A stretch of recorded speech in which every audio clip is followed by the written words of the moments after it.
Pengakuan terakhirnya di akhir video ini benar-benar sangat mengerikan. Tapi sebelum kita masuk ke dalam cerita hari ini, kalau kalian penggemar dari cerita-cerita horor, misteri, dan juga kasus-kasus kriminal, maka kalian datang ke channel yang tepat. Karena di sini kita bakalan bahas cerita-cerita yang paling menarik untuk melengkapi hari kalian. So, jangan lupa tekan tombol like-nya, lalu subscribe ke channel kami, dan nyalakan semua tombol notifikasinya, supaya kalian gak ketinggalan video-video terbaru dari kami. Oke, langsung aja kita mulai cerita hari ini.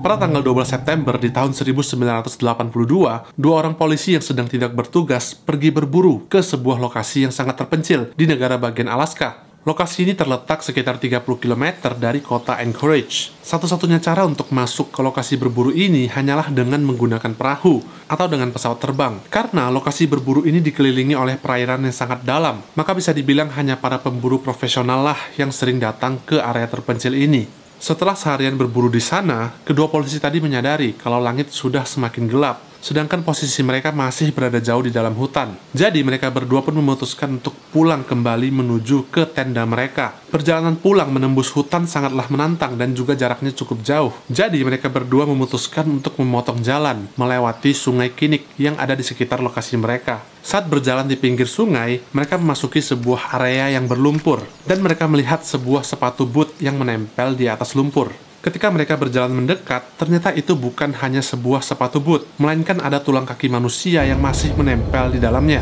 Sebagai seorang polisi, tentu mereka memahami pentingnya sebuah lokasi TKP, sehingga mereka memutuskan untuk tidak menyentuh apapun, dan menandai lokasi mereka di dalam peta. Lalu mereka segera pergi untuk melaporkan penemuan itu ke kantor departemen mereka. Keesokan harinya, teknisi TKP datang menuju ke lokasi terpencil itu, dan dengan hati-hati mengeluarkan sisa-sisa kerangka tubuh dari jasad yang terlihat mengenakan pakaian wanita. Setelah itu, petugas pun segera menyisir lokasi di sekitarnya untuk mencari bukti beserta petunjuk lainnya. Hingga akhirnya mereka menemukan sebuah cangkang dari peluru kaliber 223 yang bisa dibilang adalah peluru yang sering digunakan oleh para pemburu di sana. Kemudian kerangka itu pun dibawa ke sebuah laboratorium untuk dilakukan otopsi, dan ternyata itu adalah jasad seorang wanita yang diduga setidaknya telah meninggal 6 bulan yang lalu. Jasad wanita ini dipastikan adalah korban pembunuhan dengan 3 buah luka tembak di tubuhnya. Namun, anehnya ternyata tidak ditemukan adanya lubang bekas peluru pada pakaian milik wanita ini. Jadi, polisi menduga kalau wanita ini telah ditembak tanpa memakai pakaian sama sekali, dan kemungkinan besar si pembunuhlah yang memasangkan kembali pakaiannya kepada jasad wanita itu. Selain itu, polisi juga menemukan semacam kain pada baju wanita ini, yang kalau dilihat dari bentuknya, sepertinya kain ini digunakan untuk menutup mata wanita ini, sebelum akhirnya dia ditembak oleh si pelaku. Beberapa minggu kemudian, polisi mengeluarkan hasil otopsi dari DNA gigi dan juga tulang, dan mereka mengidentifikasi jasad itu sebagai seorang gadis berusia 23 tahun yang bernama Sherry Morrow. Sherry adalah seorang penari eksotis dari kota Anchorage, di mana dia sebelumnya dilaporkan telah menghilang 10 bulan sebelum jasadnya ditemukan oleh polisi. Dalam laporan hilangnya Sherry, beberapa rekan kerjanya mengatakan kalau Sherry telah ditawarkan uang sebesar 10 juta untuk melakukan sesi fotografi bersama seorang fotografer, dan Sherry dikabarkan pergi menemui pria ini tepat sebelum dia dinyatakan menghilang. Polisi meyakini kalau fotografer ini adalah orang yang telah membunuh Sherry. Namun ternyata polisi kekurangan petunjuk untuk membantu mereka menangkap si pelaku. Satu-satunya petunjuk yang mereka punya hanyalah sebuah cangkang peluru yang memang sering digunakan oleh para pemburu di sana, yang jumlahnya itu sangat banyak, karena memang hampir semua pria di Alaska itu senang berburu. Polisi pun kemudian segera merilis laporan penemuan jasad Sherry kepada media dengan harapan agar orang-orang yang mengetahui sesuatu akan datang untuk memberikan informasi tambahan. Dan ketika polisi sedang melakukan konferensi pers, salah satu reporter sempat bertanya kepada polisi, apakah menurut kalian kasus kematian Sherry ini ada hubungannya dengan kasus kematian lain yang belum terungkap di kota Anchorage? Pertanyaan reporter itu merujuk kepada kasus yang terjadi 2 tahun sebelumnya, dengan penemuan 2 buah jasad wanita di lokasi terpencil yang sama dengan area ditemukannya jasad Sherry. Kedua jasad wanita itu juga memiliki karakteristik yang sama dengan Sherry, yaitu berusia sekitar 20-an tahun. Dan sama seperti Sherry, salah satu jasad wanita itu juga seorang penari eksotis yang berusia 24 tahun di kota Anchorage yang bernama Joanne Messina. Namun ternyata polisi belum berhasil menemukan petunjuk apapun, sehingga kasus penemuan 2 buah jasad wanita itu pun masih menjadi misteri di kota Anchorage. Dalam konferensi persnya, polisi menjawab kalau mereka percaya kalau kasus kematian Sherry ini tidak ada hubungannya dengan kasus kematian 2 wanita tadi. Namun secara pribadi, polisi memang mencurigai lokasi penemuan jasad-jasad wanita itu karena jaraknya yang saling berdekatan. Dan selama beberapa tahun terakhir telah terjadi peningkatan jumlah kasus orang hilang yang cukup signifikan di kota Anchorage, di mana sebagian besar dari orang-orang yang hilang ini adalah para gadis muda yang berprofesi sebagai seorang penari eksotis dan juga para gadis prostitusi. Hal ini meyakinkan polisi kalau mereka kemungkinan sedang berurusan dengan seorang pembunuh berantai. Namun karena kekurangan bukti, maka polisi belum berani untuk mengatakannya secara publik. Kasus Sherry telah berjalan selama setahun dan polisi belum berhasil menemukan informasi baru mengenai kasus Sherry maupun kasus 2 buah jasad wanita sebelumnya, sehingga kasus mereka bertiga masih menjadi misteri besar di kota Anchorage. Sementara itu, semakin banyak gadis prostitusi dan juga para penari eksotis yang hilang di kota Anchorage tanpa ada yang tahu apa penyebabnya. Hingga di tanggal 13 Juni 1983, polisi mendapatkan sebuah petunjuk besar.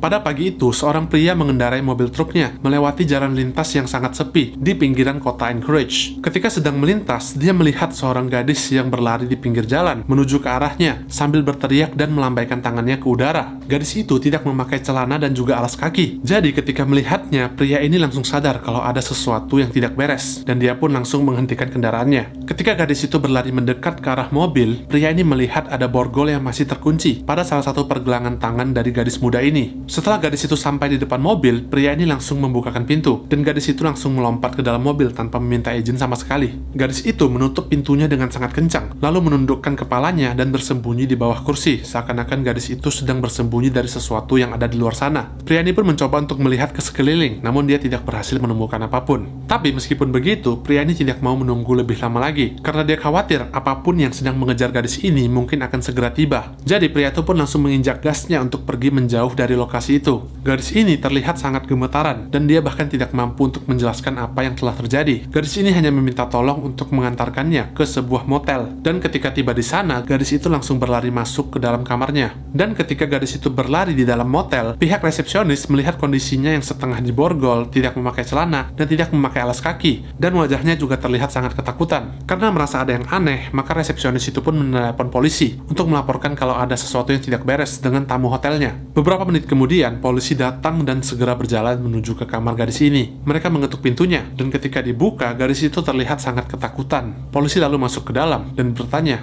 apa yang terjadi kepadanya. Gadis itu berkata kalau namanya adalah Cindy Paulson, dan dia berusia 17 tahun.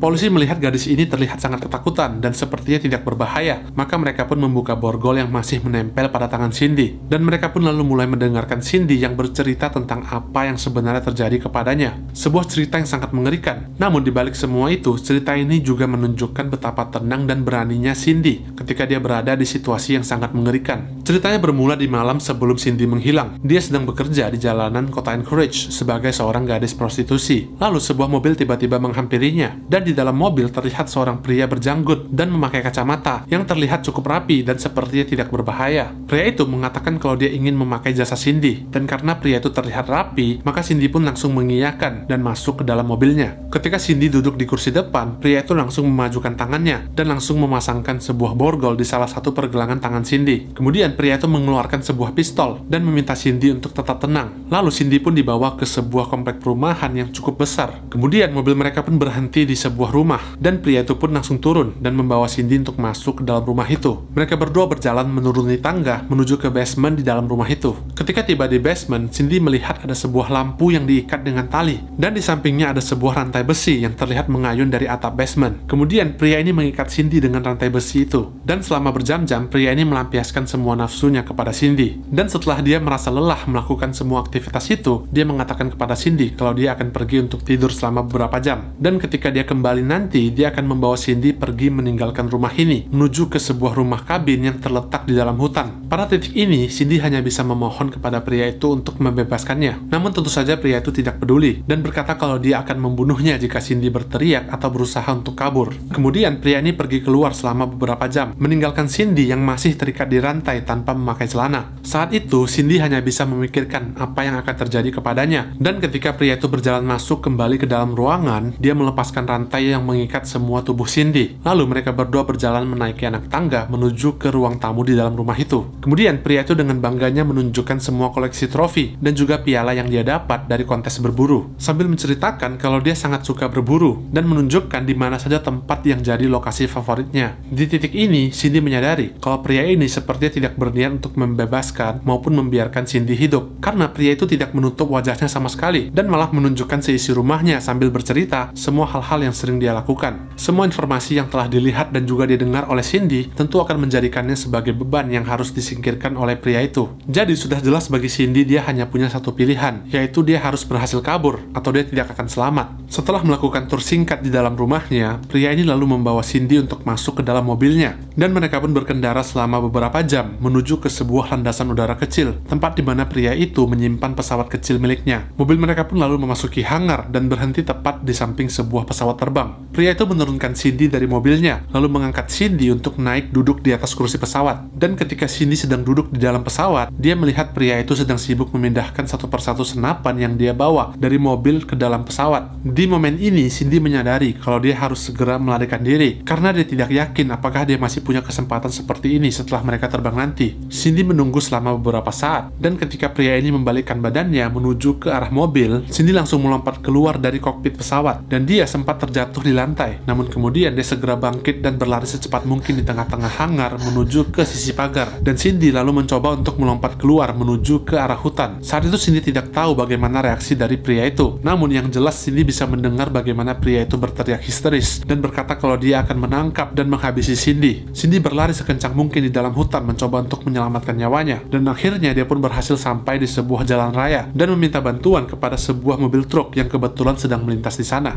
Ketika Cindy tiba di jalan raya, dia sempat menoleh ke belakang dan melihat pria itu telah berhenti mengejarnya. Lalu pria itu kembali masuk ke dalam hutan. Mobil truk inilah yang membawanya kembali ke dalam motel. Polisi yang mendengar semua cerita Cindy merasa sangat terkejut karena cerita Cindy terdengar sulit dipercaya. Namun karena Cindy yang terlihat sangat ketakutan dan juga detail ceritanya yang cukup lengkap, maka polisi pun mengatakan kalau mereka mempercayai ceritanya dan mengatakan kalau mereka akan segera membawa Cindy untuk dirawat di rumah sakit. Ketika mereka sedang di perjalanan menuju ke rumah sakit, Cindy tiba-tiba mengatakan kalau dia mengenali jalan ini, dan dia pun mengarahkan polisi menuju ke lokasi landasan udara yang dia ceritakan. Mereka tiba di landasan udara itu, dan Cindy pun lalu berhasil mengidentifikasi hangar milik si pelaku beserta pesawatnya yang ternyata masih ada di sana. Polisi lalu mencoba berkeliling untuk mencari si pelaku, namun tidak ada siapa-siapa di sana. Kemudian polisi pun mencatat beberapa informasi seperti nomor seri dan juga jenis pesawat itu. Polisi lalu mendatangi pos security di landasan udara ini dan bertanya kepada mereka apakah mereka tahu siapa pemilik pesawat ini. Para security menjawab kalau mereka tidak tahu secara pasti siapa pemilik pesawat itu. Namun mereka ternyata pernah mengambil foto plat mobil dari si pemilik pesawat yang mereka simpan karena mereka anggap terlihat mencurigakan, dan juga si pemilik ini sering berkelakuan aneh. Polisi lalu melacak foto plat mobil yang diberikan oleh security, dan ternyata hasilnya cocok. Pemilik mobil dan juga pesawat itu adalah seorang pria lokal yang bernama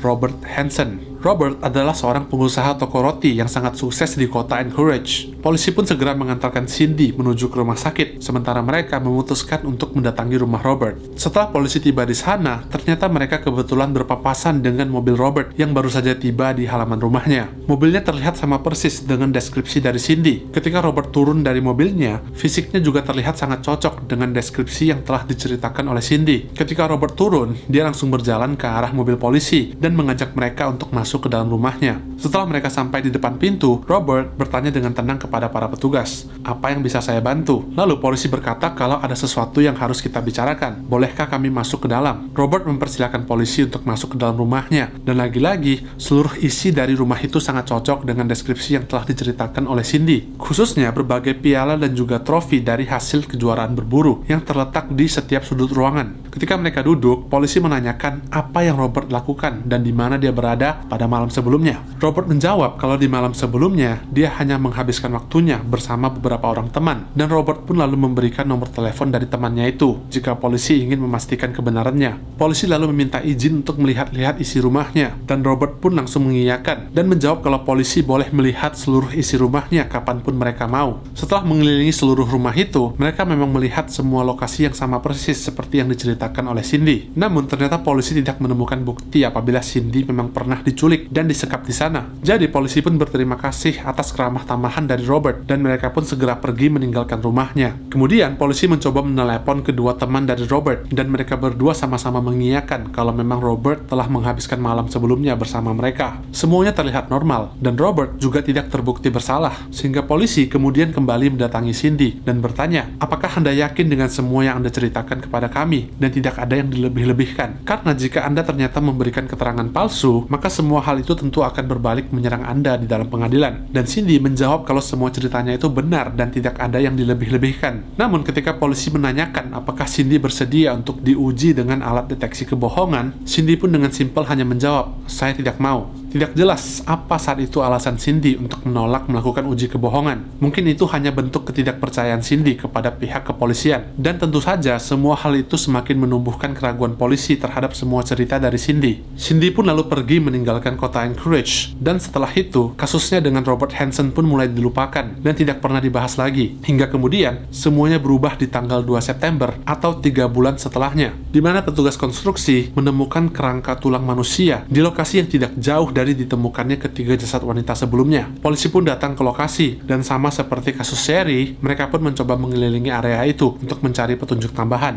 Dan sama seperti sebelumnya, polisi kembali menemukan sebuah peluru dengan kaliber 223. Dan ketika diotopsi, jasad itu adalah milik seorang wanita muda berusia 17 tahun yang bernama Paula Golding. Paula adalah seorang penari eksotis, dan dia meninggal setelah ditembak berkali-kali. Paula sempat dinyatakan menghilang 5 bulan sebelumnya, dan ketika polisi menganalisis cangkang peluru pada kasus Paula ini dan membandingkannya dengan cangkang peluru pada kasus Sherry, maka dapat dipastikan kalau kedua peluru itu berasal dari sepucuk senjata yang sama. Paula dan juga Sherry kemungkinan besar telah ditembak oleh orang yang sama. Di momen inilah polisi akhirnya menyadari kalau mereka memang berurusan dengan seorang pembunuh berantai. Hampir semua polisi di kota Anchorage meyakini kalau Robert Hansen adalah pelakunya. Namun saat itu Robert memiliki alibi yang meyakinkan dan belum ada satupun bukti yang cukup kuat untuk menyeretnya ke pengadilan. Polisi lalu meminta bantuan kepada seorang profiler terkenal di FBI yang bernama John Douglas. Mereka meminta kepada John untuk membuat profil si pelaku yang telah membunuh Sherry dan juga Paula. Dan ketika John menyerahkan hasil laporannya itu, polisi sangat terkejut karena profil itu menjelaskan kalau si pelaku kemungkinan besar adalah seorang pria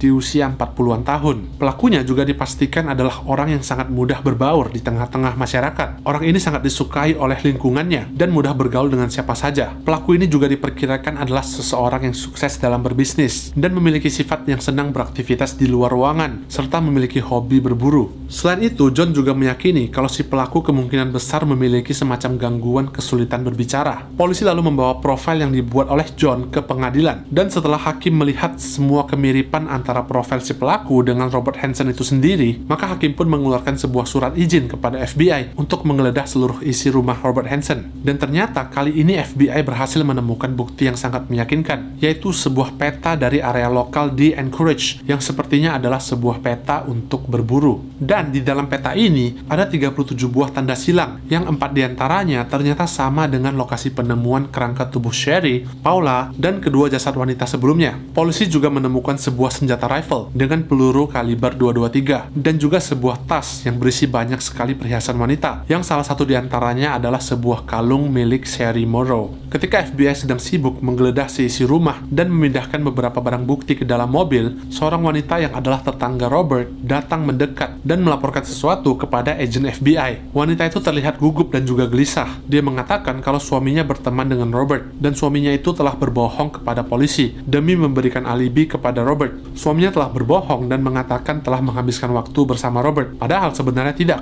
Dia dan suaminya sama sekali tidak terlibat dan tidak tahu apa-apa soal kasus yang sedang menimpa Robert Hansen. Dan dengan pengakuan ini, akhirnya semua alibi yang dimiliki oleh Robert telah runtuh. Dan Robert pun akhirnya bersedia untuk mengakui perbuatannya, namun hanya kepada 4 jasad wanita yang telah ditemukan oleh polisi. Padahal polisi sangat yakin kalau Robert kemungkinan besar telah membunuh jauh lebih banyak korban. Dan polisi hanya ingin tahu berapa jumlah korbannya, siapa saja mereka, dan di mana titik jasad mereka berada. Setelah melalui proses negosiasi, maka polisi menyetujui kalau mereka tidak akan menghukum Robert atas jasad lainnya. Robert hanya akan dihukum atas keempat jasad wanita yang sudah ditemukan sebelumnya. Namun sebagai gantinya, Robert harus memberikan informasi berapa total jumlah korbannya, siapa saja mereka, apa yang terjadi kepada mereka, dan yang terpenting adalah di mana jasad mereka berada. Robert pun akhirnya setuju dengan semua persyaratan itu dan bersedia untuk menceritakan hal mengerikan apa yang telah dia lakukan. Robert beraksi di malam hari, di mana dia akan berkendara dengan mobil mengelilingi kota Anchorage untuk mencari para gadis muda yang masih lugu. Robert biasanya mengincar para gadis prostitusi yang sedang berdiri sendirian di pinggir jalan. Dia juga mengincar para penari eksotis yang didatanginya ketika dia sedang berada di sebuah klub malam. Ketika mendekati penari-penari itu, Robert akan mengaku sebagai seorang fotografer profesional dan akan menawarkan sejumlah uang untuk melakukan sebuah sesi photoshoot. Dan seperti yang kalian duga, para wanita ini tentu akan sangat senang ketika mendapatkan tawaran menjadi seorang model, dan mereka pun akan langsung menyetujuinya. Keesokan harinya, Robert akan mengatur sebuah janji pertemuan di sebuah lokasi khusus yang biasanya adalah sebuah restoran fast food, dan Robert akan tiba jauh lebih awal dan dia akan bersembunyi di dalam mobilnya. Dia akan menunggu sampai gadis itu tiba karena dia ingin memastikan apakah gadis itu datang sendirian atau tidak. Dan ketika dia melihat kalau gadis itu datang sendirian, dia akan langsung menyalakan mobilnya untuk mendatangi gadis itu dan meminta mereka untuk masuk ke dalam mobilnya. Dan tanpa sepengetahuan mereka, Robert telah menyiapkan sebuah borgol yang telah terkunci pada sisi pintu. Dan ketika gadis itu masuk ke dalam mobil, Robert akan berpura-pura menggapai ke sisi pintu, seakan-akan dia berusaha membantu memasangkan sabuk pengaman. Dan ketika para gadis itu bingung melihat apa yang sedang Robert lakukan, tangan mereka pun akan langsung diborgol pada pintu mobil. Kemudian Robert akan mengeluarkan sebuah pistol dan meminta mereka untuk diam. Setelah para gadis itu diborgol, Robert akan membawa mereka menuju ke rumahnya dan menyekap mereka di dalam basement. Robert akan mengikat rantai yang menggantung dari atap ke tubuh para gadis itu. Lalu dia akan melampiaskan semuanya selama berjam-jam hingga dia puas.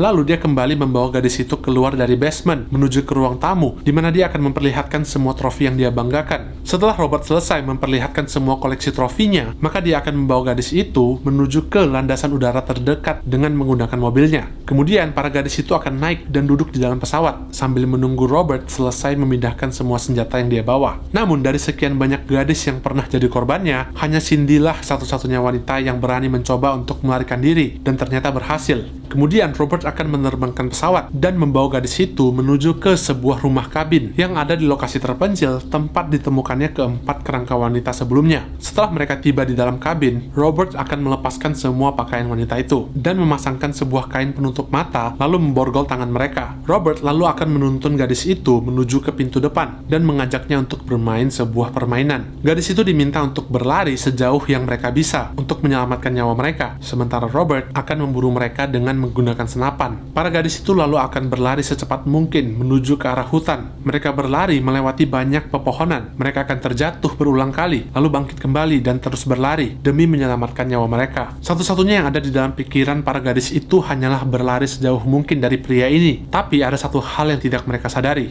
Robert sama sekali tidak berniat untuk melepaskan mereka. Para gadis itu tidak akan bisa melarikan diri. Kenapa? Karena seluruh area terpencil ini ternyata dikelilingi oleh perairan yang sangat dalam. Jadi meskipun gadis itu berhasil melarikan diri menuju ke titik paling ujung dari area ini, mereka pasti akan tenggelam jika mereka berusaha untuk berenang di perairan itu. Jadi Robert akan membiarkan mereka berlari lebih dulu untuk memberikan harapan dan juga kesan bahwa mereka sepertinya akan selamat. Padahal Robert akan segera mengambil sebuah pisau dan juga senapannya untuk memburu para gadis itu. Dengan kemampuan berburunya, maka dia akan dengan sangat mudah mengikuti jejak kaki wanita-wanita itu. Dengan mata yang tertutup kain dan kedua tangan yang diborgol di belakang, maka Robert akan dengan mudah menemukan mereka dan seringkali diam-diam mengikuti sambil memantau para gadis itu. Dan terkadang dia akan menusukkan pisaunya dan membiarkan gadis itu pergi melarikan diri sambil meninggalkan jejak darahnya di atas tanah. Kemudian gadis itu pun akan berteriak histeris sambil meminta pertolongan. Namun semua hal itu akan sia-sia. Gadis itu akan segera menyadari kalau tidak ada harapan baginya, dia tidak akan selamat. Dan ketika para gadis itu sudah menyerah, maka Robert akan berjalan mengikuti jejak darah mereka. Dan setelah tiba, maka Robert pun akan langsung menembakkan senapannya. Setelah itu, Robert akan melepaskan borgol di tangan mereka dan kembali memakaikan pakaian mereka. Lalu jasad para gadis itu akan dikubur dengan menggali sebuah lubang yang cukup dangkal. Setelah memberikan pengakuan ini, Robert pun hanya berhasil membantu polisi menemukan 8 kerangka gadis lainnya. Karena ketika Robert mendatangi titik-titik lainnya, dia mengaku kalau dia tidak bisa menemukan jasad mereka lagi. Dia mengatakan kalau dia sudah lupa di mana letak persisnya. Namun polisi mencurigai kalau sepertinya Robert sudah tidak mau memberikan informasi lagi. Dan dengan itu, maka Robert akhirnya dijatuhi hukuman penjara selama seumur hidup. Dan setelah bertahun-tahun menggali, polisi akhirnya berhasil menemukan 17 jasad wanita dari total 37 buah tanda silang yang digambarkan oleh Robert di dalam petanya. Dan mungkin kita tidak akan pernah tahu apakah ada korban-korban lain dari Robert Hansen. Karena pada tahun 2014, Robert Hansen telah meninggal dengan membawa pergi semua rahasia miliknya. Oke guys, sekian untuk cerita hari ini. Kalau kalian suka dengan video ini, please tekan tombol like-nya. Terima kasih banyak buat kalian yang udah nonton, dan sampai jumpa lagi di video berikutnya.